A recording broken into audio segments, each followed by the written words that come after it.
లేవియాకాండము 10వ అధ్యాయము 1-2 వచనాలను చదువుతూ ఉన్నాం. అహరోను కుమారులైన నాదాబు, అబీహులు తమ తమ ధూపార్తులను తీసుకొని వాటిలో నిప్పులుంచి వాటి మీద ధూపద్రవ్యము వేసి యెహోవా తమకు ఆజ్ఞాపింపని వేరొక అగ్నిని ఆయన సన్నిధికి తేగా, యెహోవా సన్నిధి నుండి అగ్ని బయలుదేరి వారిని కాల్చివేసెను. వారు యెహోవా సన్నిధిని మృతి పొందిరి. సరిపోతుంది. చదవబడినటువంటి పాఠ్యభాగము లేవియా కాండములో నుండి 10వ అధ్యాయంలో మనం చదువుతూ ఉన్నాం. ఈ సందర్భాన్ని వివరించడానికి ముందు ఈ పుస్తకం యొక్క హిస్టరీని, దీని బ్యాక్గ్రౌండ్ని కొంచెం చెప్పి తర్వాత వాక్య పరిచయలోనికి ముందుకు కాండంలో దొరుకుతుంది. తర్వాత నిర్గమము అంటే దేవుడు ఇజ్రాయేలులను ప్రేమించి వారిని ఐగుప్తు నుంచి విడిపించి వారికి ఒక మార్గాన్ని నిర్దేశించారు. ఎక్కడికి కాసరికి వీరు లేవి వంశంలో ఉన్నటువంటి వారు దేవుణ్ణి ఎలా నేర్పించాలతో కూడినటువంటి ప్రతిదాన్ని సంఖ్యాకాండంలో చూస్తూ ఉన్నాము. ఆ తరువాత ద్వితీయ ఉపదేశము అంటే రెండవసారి కాండము అని చెప్తూ ఉన్నాం. మోషే గారికి నిర్గమకాండంలో ప్రభువారు ఏమైతే నిర్ణయించారో, ఏదైతే బోధించమని ఇజ్రాయేలుకి నేర్పించారో దాన్ని రెండవ మారు ద్వితీయోపదేశ కాండంలో నేర్పించటం జరిగిందనమాట. చెప్పటం, బోధించటం జరిగింది. దాన్ని అందుకనే ద్వితీయ ఉపదేశము చేసినటువంటి కాండము కాబట్టి ద్వితీయోపదేశ కాండము అని పిలుస్తూ ఉన్నాం. మనం చదువుకున్నటువంటి పాఠ్యభాగము లేవియా కాండంలో నుంచి చదివింది. అంటే ఇది లేవీయులు ఎలా ఉండాలి, వారు చేయవలసినటువంటి పనులేంటి, వారు చేయవలసినటువంటి మనం గుర్తుపెట్టుకోవాల్సిన ఎవరంటే అహరోను ఒక ప్రధాన యాజకుడిగా ఉన్నప్పుడు ఆయన కింద పనిచేస్తున్నటువంటి యాజకులుగా వీరు పిలువబడుతూ ఉన్నారు. ప్రధాన యాజకుని కింద యాజకులు పనిచేస్తూ ఉంటారు. వీరందరూ కలిసి ప్రభువును ఆరాధిస్తూ ఉంటారు. ఇది వీరు చేయవలసినటువంటి క్రమము. అందుకనే యాజకులైనటువంటి వారు ఎలా ఉండాలి, ఎలా దేవుని ఆరాధించాలి, ఎలా ధూపమును అర్పించాలి అనేటువంటి ప్రతి దానిని యాజకులకు దేవుడు నేర్పించారు.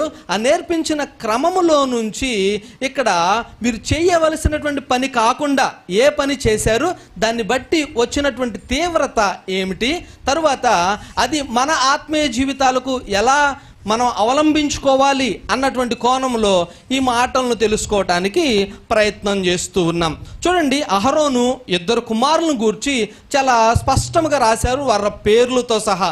వారు యాజకులైనటువంటి వారు చేయవలసినటువంటి పని ఏంటంటే, చూడండి, వారు ఎక్కడ ధూపద్రవ్యం మీద ధూపమును వెయ్యాలి అన్నా వారు చేయవలసినటువంటి పని ఏంటంటే ముందు నిప్పును సేకరించాలి, అగ్నిని సేకరించాలన్నమాట. అగ్ని ఎక్కడి నుంచి పడితే అక్కడి నుంచి తీసుకురావడానికి లేదు. దానికి ఒక నియమం ఉంది, దానికి ఒక కట్టడి ఉంది.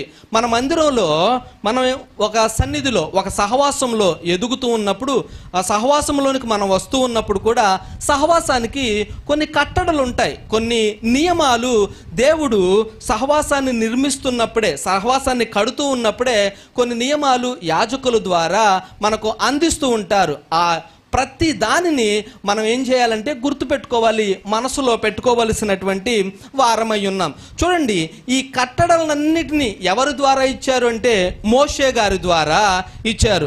ఇప్పుడు అహరోనుకు మోషే ఏమవుతారు? అహరోనుకు మోషే తన తమ్ముడు అవుతారు. అంటే ఇక్కడ చెప్పబడుతున్నటువంటి 2 పిల్లలకు మోషే గారు బాబాయ్ అవుతారనమాట. ఏమవుతారు? బాబాయ్ అవుతారు. అంటే చాలా క్లోజ్ రిలేషన్, బ్లడ్ రిలేషన్లోనే ఉన్నారు వీరందరూ. బ్లడ్ రిలేషన్లో ఉన్నటువంటి వీరికి దేవుడు ఏ ఉపదేశమును చేశారో ఆ ఉపదేశము ఖచ్చితంగా వారికి తెలిసి ఉండాలి, దాన్ని గ్రహించినటువంటి వారై ఉండాలి. ఈరోజు మనందరం ఇక్కడికి వచ్చాం. బహుశా ఒక్కొక్కరు ఒక్కొక్క ప్రాంతం నుంచి, ఒక్కొక్కరు ఒక్కొక్క ప్లేస్ నుంచి, లేకపోతే ఒక్కొక్కరు ఒక్కొక్క కుటుంబాల నుంచి వచ్చి ఉండొచ్చు. కానీ దేవుని యొక్క రక్తములో కడగబడినటువంటి మనం అందరము ఏమై ఉన్నాము? ఒకటే కుటుంబం అయి ఉన్నాము. దేవుని రక్తము చేత కడగబడి మనందరము ఒక కుటుంబముగా, ఒక గుంపుగా, ఒక సమూహముగా, ఒక సంఘముగా ఇక్కడ కూడుకొని ఉన్నాము. అందును బట్టి దేవునికి మహిమ కలుగును గాక. మనందరము ఇప్పుడు ఒక కుటుంబీకులమే అయి ఉన్నాము. ఈరోజు ఒకరు ఎక్కువ ఒకరు తక్కువ అనేటువంటి పరిస్థితి లేదు. ఎవరికి ఇచ్చినటువంటి బాధ్యతను వారు నిర్వహిస్తూ ముందుకు వెళ్ళవలసినటువంటి పరిస్థితి కనబడుతుంది. దేవుడు మోషేతో మాట్లాడుతున్నారు, ఆయన్ను ముందు పెట్టుకుని నడిపిస్తూ ఉన్నారు. తరువాత ఆయన వెనకాల ప్రధాన యాజకుడైనటువంటి అహరోను నిలబెట్టారు. దేవుని ఆరాధించటానికి, దేవుని స్తుతించటానికి ఏ పరిస్థితి అయినా సరే ప్రధాన యాజకుని దగ్గరకు వచ్చి పరిస్థితిని చక్కబెట్టుకోవాలి. ఇది ప్రధాన యాజకుని యొక్క పరిస్థితి కనబడుతూ ఉంది. ఆయన దగ్గర యాజకులు కనబడుతూ ఉన్నారు.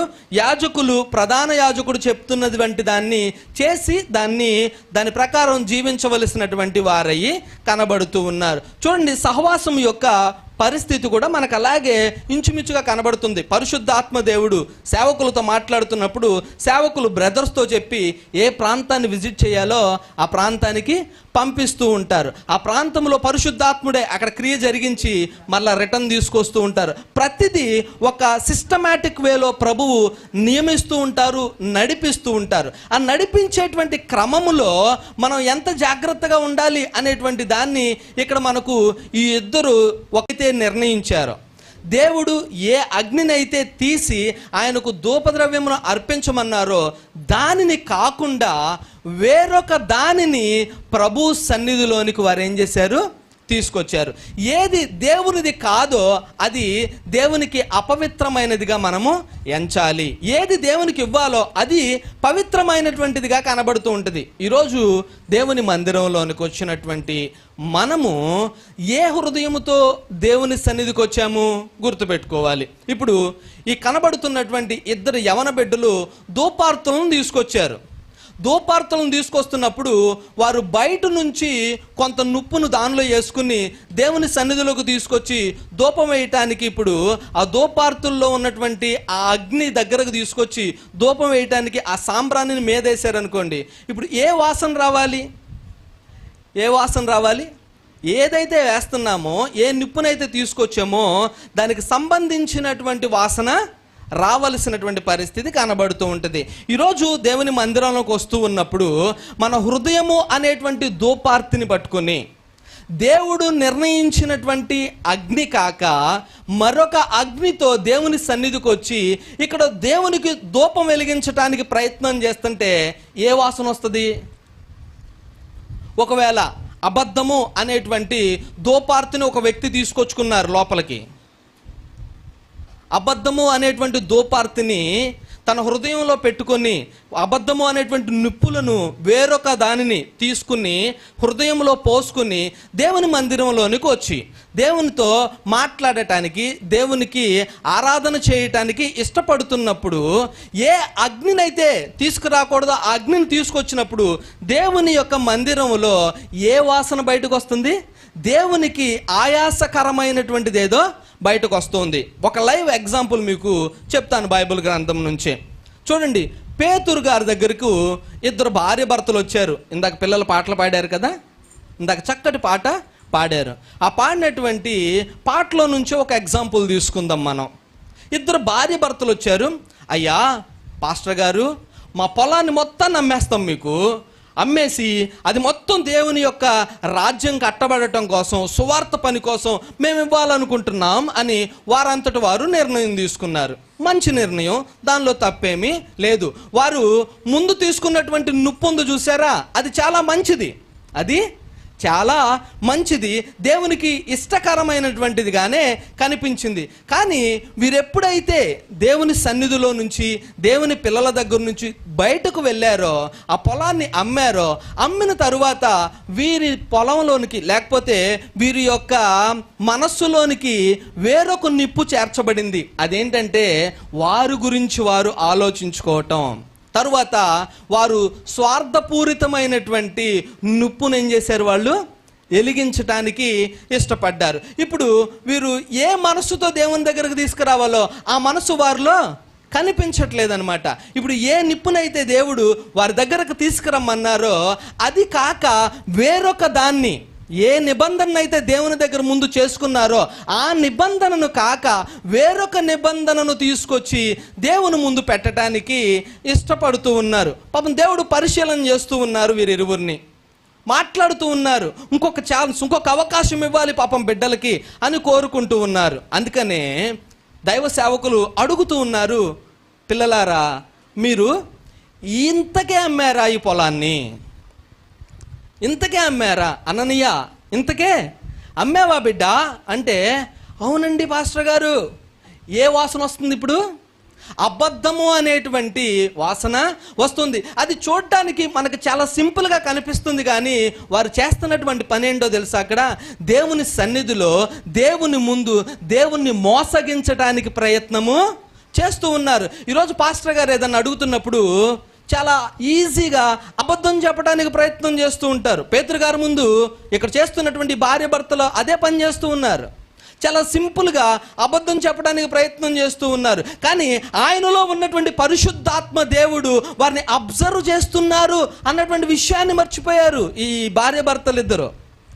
God is clearly observing them అన్నటువంటి విషయాన్ని మర్చిపోయారు. వీరు తెచ్చుకున్నటువంటి ధూపార్తి నిండా వారు నిర్ణయించుకున్నటువంటి నిప్పులను జల్లుకొని, వారు నిర్ణయించుకున్నటువంటి నిప్పులను వేసుకుని దేవుని సన్నిధికి వచ్చి పరిశుద్ధాత్మ దేవుని ముందు ఆ ధూపార్తిని వెలిగించడానికి ప్రయత్నం చేస్తూ ఉన్నారు. ప్రయత్నం చేస్తున్నప్పుడు ఆ ధూపార్తి దేవునికి ఇష్టమైనటువంటి సువాసన రావట్లేదు. ఇప్పుడు సత్యమైనటువంటి సువార్త విషయమైనటువంటి ఆ సువాసన దేవునికి కనబడట్లేదు. ఆ సువాసన దేవునికి తెలియట్లేదు. దేవునికి సంబంధించినది కాక మరేదో, అంటే దుష్టునికి సంబంధించినటువంటిది, అబద్ధానికి సంబంధించినటువంటిది, లోకానికి సంబంధించినటువంటిది, లోక పాపమునకు సంబంధించినటువంటిది, దేవుడు అసహించుకునేటువంటి వాసన అక్కడ రావటం జరుగుతుంది. అది సువాసన కాదు, దుర్వాసన. ఇప్పుడు ధూపార్తం తీసుకొచ్చి వీరు ఆ ధూపమును అక్కడ వెలిగించి దేవుని దగ్గర ఆనందించాలి, దేవుని సంతోష పెట్టాలి, దేవుని దగ్గర మేము కూడా దేవునికి కొంత భాగం ఇచ్చాము అని చెప్పుకోవాలి అని వారు ప్రయత్నం చేస్తూ ఉన్నారు. కానీ దేవునికేమో అది అసహ్యకరమైనదిగా, దేవునికి అది నచ్చనిదిగా, దేవుని మోసగించేదిగా కనబడుతూ ఉన్నది అది. అందుకనే పరిశుద్ధాత్మ దేవుడు సేవకుల్లో నుంచి మాట్లాడుతూ ఉన్నారు, నువ్వు నిజముగా ఇంతకే అమ్మావా? ఇంతకే అమ్మాను. అప్పటికి సరి చేసుకోవటం అనేటువంటి పరిస్థితి వారిలో కనపడట్లేదు. దేవుడు ఒక్కసారిగా వారి మీద అటాక్ చేయడానికి ఇష్టపడలేదు. వారు ఇంకా సరి చేసుకుంటారేమో, వారు ఇంకా దేవుని చిత్తములో ఒకవేళ ఆ మాటలు అడుగుతున్నప్పుడు, దేవుని వాక్యం బోధిస్తూ ఉన్నప్పుడు, దేవుడు వారిని సరిచేయడానికి ఇష్టపడుతూ ఉన్నప్పుడు అట్టి మాటల చేత దేవుని వైపు తమ హృదయాలను త్రిప్పి దేవుని మాటకు చెవియొగ్గి, అయ్యా నేను చేసినటువంటిది తప్పు, నేను తీసుకొచ్చినటువంటి నుప్పు నువ్వు చేసినటువంటిది కాదు, మీరు ఇచ్చినటువంటిది కాదు, మీరు ఏ ప్రాంతం నుంచి తెమ్మన్నారో అది కాక వేరొక దాన్ని నా హృదయంలో నింపుకున్నాను, ఇది కాదు ప్రభువా, నన్ను క్షమించండి, నేను ఇప్పుడే దీన్నంతా తొలగించి మీ చిత్తములో మీరు ఎక్కడైతే చెప్తున్నారో దానినే తీసుకొచ్చి నింపుకుంటాను ప్రభువా అనేటువంటి మనసు లేక దేవుని ముందు కూడా దేవుణ్ణి మోసగించటానికి, పరిశుద్ధాత్మ దేవుణ్ణి వెక్కిరించాలి అన్నట్లుగా. చూసారా, ఎవరు ప్రభువు వెక్కిరింపబడతారా? ప్రభువు మోసపోకుడి, ప్రభువు జరగదండి. మనం అనుకుంటూ ఉంటాం చాలా తెలివిగా దేవుని సన్నిధిలో తప్పించుకుని బయటకు వచ్చేసాము అని. మనం అనుకుంటూ ఉంటాము చాలా జ్ఞానయుక్తంగా మాట్లాడి నేను దీనిలో నుంచి బయటకు వచ్చాను అని. కానీ పరిశుద్ధాత్మ దేవుని యొక్క కన్నులను మనము మూయలేము కదా. పరిశుద్ధాత్మ దేవుని యొక్క కన్నులను మనము తప్పించుకొని ముందుకు కొనసాగించబడలేము కదా. యేసు ప్రభు వారి యొక్క కన్నులను కప్పి మనం చేస్తున్నటువంటి పని నుంచి తృప్తి పడలేము కదా. గమనించాలి, మనం ఇక్కడ ఆరాధన చేస్తూ ఉన్నది, మనం దేవుని స్తుతించడానికి వచ్చి ఉన్నది ఇక్కడ ఉన్నటువంటి మనుషుల కోసమో, ఇక్కడ నడిపిస్తున్నటువంటి వారి కోసమో కాదు, పరిశుద్ధాత్మ దేవుణ్ణి ఆరాధించడం కోసం, క్రీస్తు ప్రభువును మనం ఆరాధించడం కోసమే మనం ఈ ప్రాంతానికి వచ్చి ఉన్నాము. అంటే ఆయన కోరుకుంటున్నది ఏంటంటే పరిశుద్ధత. ప్రభువారు మొట్టమొదటిగా కోరుకుంటున్నది పరిశుద్ధతే. ఆయన పరిశుద్ధుడు కనుక ఆయన పిల్లలందరూ పరిశుద్ధులుగా ఉండాలి అన్నదే ఆయన కోరుకుంటుంది. అందుకని పరిశుద్ధమైనటువంటి నిప్పును తీసుకురావాలి అని దేవుడు కోరుకున్నారు. కానీ ఇక్కడ ఉన్నటువంటి బిడ్డలు ఏం చేశారంటే పరిశుద్ధమైనటువంటి దాన్ని కాకుండా వేరొక దానిని తీసుకొచ్చినప్పుడు దేవుని యొక్క ఉగ్రత వారి మీదకు ఒక్కసారిగా దిగటాన్ని మనం గమనిస్తూ ఉన్నాం. చూడండి, అసలు వీరు ఎలాంటి నిప్పును తీసుకురావాలి, ఎంత పరిశుద్ధమైనటువంటి దాన్ని తీసుకురావాలి? మోషే అనేటువంటి భక్తుడు వీరి యొక్క బాబాయి. ఈయన ఖచ్చితంగా ఆయన్ను ఎలా సేవకు దేవుడు పిలిచారో గ్రహించి ఉన్నటువంటి వారై ఉండాలి కదా, గ్రహించినటువంటి వారై ఉండాలి. దేవుడు మోషేతో మాట్లాడినప్పుడు, అరణ్యంలో దేవుడు మోషేతో మాట్లాడినప్పుడు ఎలా మాట్లాడారు? ఒక అగ్ని వలె మాట్లాడారు. ఒక పొద ఉంది, ఆ పొద కాలుతూ ఉంది, నిప్పుతో కాలుతూ ఉంది. కానీ కాలుతున్నటువంటి ఆ అగ్ని ఆ చెట్టును దహించి వేయటం లేదు. మోషే గారికి ఒక షాకింగ్ న్యూస్లా కనబడుతూ ఉంది. అది ఏంటి వింత? ఏమిటండి ఈ వింత? దూరం నుంచి నేను చూస్తూ ఉన్నాను, ఎప్పటి నుంచో గమనిస్తూ ఉన్నాను, చెట్టు మండుతూనే ఉంది కానీ కాలిపోవట్లేదు. ఏమి జరుగుతుంది ఇక్కడ అని దగ్గరికి వెళ్ళి చూడటానికి ఇష్టపడుతూ ఉన్నారు. దానిలో నుంచి ప్రభు యొక్క దూత అనగా యేసు ప్రభు వారే స్వయముగా మోషే గారితో మాట్లాడుతూ ఉన్నారు. It's the Jesus who spoke to him. యేసు ప్రభు వారే మాట్లాడుతున్నారు. నా మాట అగ్ని వంటిది కాదా? నా మాట అగ్ని వంటిది కాదా? ప్రభువు మాట అగ్ని వంటిది, అది దహిస్తుంది కానీ పాడు చేయదు. అక్కడ ఉన్నటువంటి బుష్ దహించబడుతుంది కానీ పాడైపోలేదు. మన హృదయము దహించబడాలి అని దేవుడు కోరుకుంటూ ఉన్నారు కానీ పాడైపోవాలని కాదు.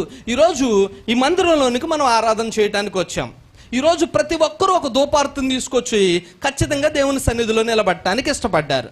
నిలబడినప్పుడు ఏ ధూపార్తితో వచ్చాము? ఆ ధూపార్తి దేవుని నుండి వస్తున్నటువంటి అగ్నేనా, లేకపోతే మన ఇష్టానుసారమైనటువంటి దాన్ని తీసుకొచ్చి దానిలో నింపి దానితో దేవుని స్తుతించటానికి ఇష్టపడుతున్నామా? ఒకసారి గమనించాలి. మోషే గారితో మాట్లాడినటువంటి అగ్ని ఈరోజు మన హృదయాల్లో నింపబడాలి. It's a sign in Acts chapter 2.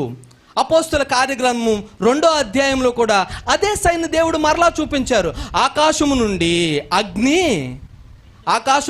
అగ్ని అక్కడ ఉన్నటువంటి మేడగది మీద ఉన్నటువంటి వారందరి మీదకు చీలికలుగా వచ్చి వారందరి మీద వాలినప్పుడు వారు ఏం చేశారు? దేవుణ్ణి స్తుతించడం ప్రారంభించారు. వారందరూ దహించబడ్డారు. వారందరి జీవితాలు అప్పుడు పాడవలేదు. ఆ అగ్ని వారి మీద కుమ్మరించబడినప్పుడు వారందరూ దేవుని చేత నడిపించబడ్డారు. అనేకమైనటువంటి సూచక క్రియలు వారి ద్వారా దేవుడు చేయటానికి ఇష్టపడ్డారు. ఈరోజు ఎలాంటి ధూపార్తిని తీసుకొస్తున్నాం?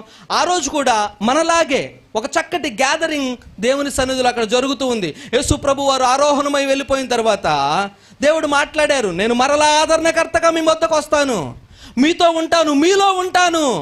ఎలా ఉంటారు? అగ్ని వలె ఆయన మనలో ఉండటానికి ఇష్టపడుతూ ఉన్నారండి. ఆ అగ్నే ఈరోజు మనం పొందుకోవలసినటువంటిది. ఆ అగ్ని ద్వారానే మనం నడిపించబడాలి అని దేవుడు కోరుకుంటూ ఉన్నారు. ఆ మాట ద్వారానే దేవుడు మనల్ని సిద్ధపరచడానికి ఇష్టపడుతూ ఉన్నారు. ఆ మాటే మనకు చాలా ప్రాముఖ్యమైనదిగా కనబడుతూ ఉంది. ఇక్కడ చెప్పబడుతున్నటువంటి ఈ ఇద్దరు బిడ్డలు చూడండి, దేవుడు నిర్ణయించినటువంటి అగ్నిని కాక వేరొక అగ్నిని వారు దేవుని సన్నిధిలోనికి తీసుకొచ్చారు. యవన బిడ్డలైనటువంటి వారు ఈరోజు చాలామంది ఫోన్లు తీసుకొస్తూ ఉంటారు. ఆ ఫోనుల్లో ఎంత అశుద్ధం ఉంటుందో అదే అశుద్ధంలో ఏం చేస్తారో తెలుసా? దేవుని యొక్క బైబిల్ యాప్ కూడా వేస్తారు. ఏం చేస్తుంటారు? బైబిల్ యాప్ వేసి ఆ యాప్ని దానిలోనే చూస్తూ ఉంటారు. ఇప్పుడు సినిమా దానిలో చూసి, దేవుని యొక్క వాక్యాన్ని దానిలోనే చదివి, దేవుని యొక్క ప్రతి పరిస్థితిని దానిలోనే చూసారా? ఇక్కడ ఈ చెప్పబడుతున్నటువంటి నాదాబు అబీహులు ఏ పని చేస్తూ ఉన్నారో అదే పనిని యవన బిడ్డలు కూడా, లేకపోతే యవన బిడ్డలని చెప్పట్లేదు నేను, నేటి క్రైస్తవ్యంలో ఉన్నటువంటి చాలామంది అదే పని చేయట్లేదంటారా? ఒక్కసారి ఆలోచిద్దామా దాన్ని? ఒకసారి ఖచ్చితంగా మనం దాన్ని ఆలోచించవలసిన వారమై ఉన్నాం. దేవుడు ఎంత పరిశుద్ధులై ఉన్నారు, ఆయన వాక్యము ఎంత పరిశుద్ధ వాక్యమై ఉన్నది. మరి అంత పరిశుద్ధమైనటువంటి దానిని మనము ఒక్కసారి మెయింటైన్ చేస్తున్నామంటే ఫోన్లో, దాన్ని ఇంకెంత పరిశుద్ధంగా మనం ఉంచుకోవాలో ఒకసారి గ్రహించుకోవాలి మనము. మన ఫోన్స్ని ఎంత పరిశుద్ధంగా మనం వాడుతున్నాము అనేటువంటిది చాలా ప్రాముఖ్యమైనది. దేవుడు ఈ ప్రజలను ఇలా చూస్తూ ఎంత బాధపడుతూ ఉంటారో. మానవుని పతనంలోనికి నడిపించటానికి సాతానుడు బలంగా వాడుకునేటువంటి ఒక ఆయుధం ఏంటంటే మొబైల్ ఫోన్. ఖచ్చితంగా మొబైల్ ఫోను ఒక బలమైనటువంటి ఆయుధం. ఒకవేళ పిల్లలకు ఫోన్స్ ఇచ్చి ఇంకా వారు దాన్ని కొనసాగిస్తున్నట్లయితే దయచేసి దాన్ని వారి దగ్గర నుంచి తీసేసుకోండి. మీకు మీ కుటుంబానికి చాలా మంచిది. హాని జరిగిన తర్వాత బాధపడటం కన్నా ముందే దాన్ని కట్టడి చేయటం నయం. చూడండి, ఇక్కడ ఉన్నటువంటి అహరోనుతో దేవుడు అంటూ ఉన్నారు, నువ్వు ప్రధాన యాజకుడు గనుక నువ్వేం చేయకూడదు? ఏడవకూడదు. నువ్వు ప్రధాన యాజకుడు కనుక దేవుని యొక్క అభిషేకము నీ తల మీద కిరీటము వలె ఉన్నది కనుక. దేవుడు ఎవరిని అభిషేకించారు? అహరోనును అభిషేకించారు. అభిషేకము అహరోను తల మీద కిరీటముగా ఉన్నది కనుక నీ బట్టలను, నీ పై వస్త్రాన్ని చింపుకొని నీ కుమారులు గూర్చి నువ్వు బాధపడతావేమో, నీ కుమారులు గూర్చి నువ్వు ఏడుస్తావేమో, నీ పై వస్త్రాన్ని నువ్వు చింపుకుంటావేమో, ఆ వీలు లేదు నీకు. అంటే అర్థం ఏంటి? నువ్వు తీసుకోవలసినటువంటి జాగ్రత్త ముందే తీసుకోవాల్సింది ఇప్పుడు తీసుకోవటానికి అవకాశము లేదు. అహరోను, ఇప్పుడు నీ పై వస్త్రాన్ని చింపుకోవటానికి అవకాశం లేదు, నువ్వు ఏడవటానికి అవకాశం లేదు. నువ్వు ఒక యాజకునివి, నువ్వు ఒక ప్రధాన యాజకునివి. క్రీస్తు యొక్క అభిషేకము నీ మీద నిలపబడింది కాబట్టి ఇప్పుడు కాదు నువ్వు తీసుకోవాల్సింది, తీసుకుంటే ముందే తీసుకో. ఒక ప్రధాన యాజకుడితోనే దేవుడు ఇలా మాట్లాడుతున్నప్పుడు మన పిల్లల పట్ల ఎంత జాగ్రత్తగా ఉండాలి సుమా, గమనించుకోవాలి ఒక్కసారి. మొబైల్ ఫోన్ ఈరోజు ఇచ్చేసిన తర్వాత ఎంత అశుద్ధాన్ని మొబైల్ ఫోన్స్లో చూస్తూ ఉంటారో ఒకసారి గమనించండి. ఇన్స్టాగ్రామ్ దానిలోనే, ఫేస్బుక్ దానిలోనే, వాట్సాప్ దానిలోనే, ఇంకా రకరకాలైనటువంటి యాప్స్ అన్నీ వచ్చినాయి, అన్నీ దానిలోనే ఉంటాయి.